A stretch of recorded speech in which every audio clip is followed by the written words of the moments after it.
Assalamualaikum warahmatullahi taala wabarakatuh. Kepada anda yang bersama saya pada petang ini, saya berharap dan mendoakan semoga semuanya berada dalam keadaan sihat walafiat. Semalam ada orang bertanya kepada saya, "Puan Su, macam mana ya nak menjadi seorang peguam yang hebat?" Sebenarnya kehebatan seseorang itu bergantung kepada persepsi masyarakat sekeliling, sama ada klien ataupun sesiapa sahaja. Dan kehebatan ini pula terhasil daripada dua keadaan. Pertama, memang sedia hebat, berkarisma sejak lahir. Tetapi ada pula yang terpaksa berusaha keras untuk membina satu kehebatan. Tapi walau daripada mana sekalipun, kehebatan tidak boleh digandingkan dengan kesombongan.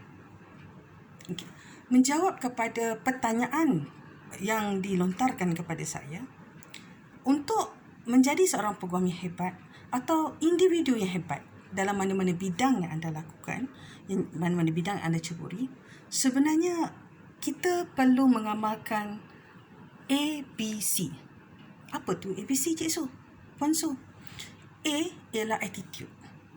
Macam mana sikap kita membawa diri di dalam mengendalikan keadaan sehari-hari. Dan B ialah body language atau bahasa badan. C pula merupakan confident level atau keyakinan, yakin diri. Berbalik kepada attitude, ramai orang merasa megah apabila berbuat sesuatu dalam keadaan yang menarik perhatian orang. Dan kata lain, melagaklah. Tetapi dalam konteks sebenarnya, attitude, sikap yang kita mahu tonjolkan ialah meletakkan sesuatu di tempatnya secara adil. Contohnya, sekiranya kita berada di dalam mahkamah untuk menjaga kepentingan anak guam, kita perlu menjadi tegas. Bukan sombong, ya. Kita perlu menjadi tegas, menjadi firm. Kerana di situ ialah terletaknya kepercayaan anak guam. Dan tak salah kalau kita menjadi humble, menjadi merendah diri dalam keadaan yang lain. Kadang-kadang kita melihat peguam, cara jalan dia dan sebagainya, kita nampak dia hebat. Tetapi dalam situasi yang lain pula, kita melihat bagaimana dia merendah diri. Itu merupakan satu sikap yang terpuji, yang boleh membawa kepada satu kehebatan. Tak perlu dia sombong, ya. Rakan-rakan, sahabat-sahabat sekalian. Bagaimana pula dengan body language, bahasa badan? Bila kita berjalan, perhatian orang akan tertumpu pada kita. Bagaimana kita membawa diri semasa mengendalikan kes pun begitu juga.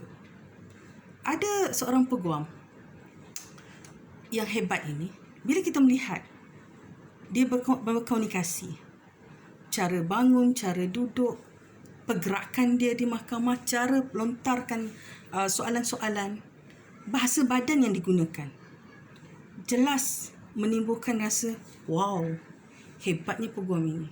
Tetapi ingat, ya, ia tidak boleh diseiringkan dengan kesombongan. Kerana sombong tidak ada dalam kamus seorang yang hebat. Begitu juga dengan confident, keyakinan.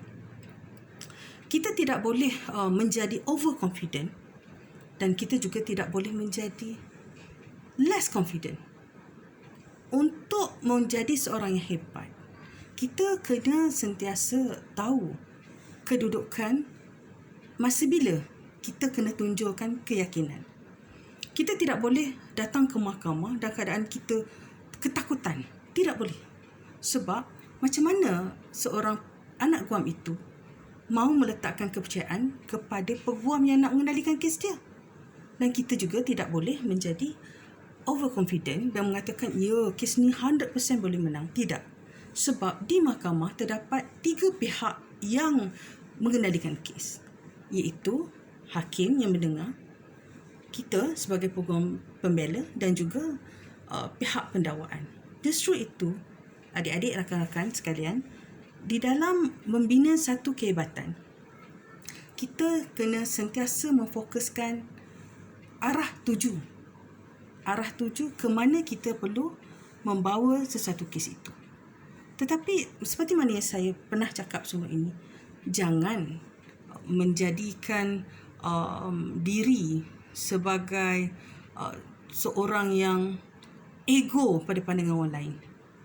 Kerana apabila kita berlagak, kita menunjukkan bahawa kita ini somebody dan merendah-rendahkan orang lain, itu tidak bagus. Itu bukan hebat namanya. Ya. Dan untuk mereka yang belum lagi mencapai kehebatan itu, jangan berputus asa. Kerana untuk menjadi seorang hebat, putus asa tidak ada dalam kamus seorang yang benar-benar mahu berusaha mengubah diri.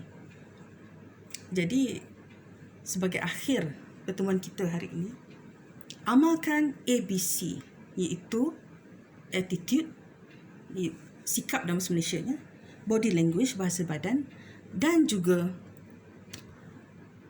keyakinan. Tetapi hendaklah berpada-pada. Untuk menjadi seorang hebat, anda tidak perlu merendah-rendahkan orang lain. Tidak perlu menjadikan orang lain musuh. Sebaliknya, dengan menjadi seorang yang humble, seorang yang rendah diri, itu sendiri boleh menarik sebagai magnet orang lain kepada anda.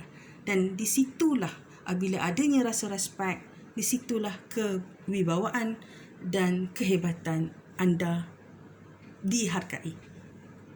Assalamualaikum dan kita jumpa lain kali.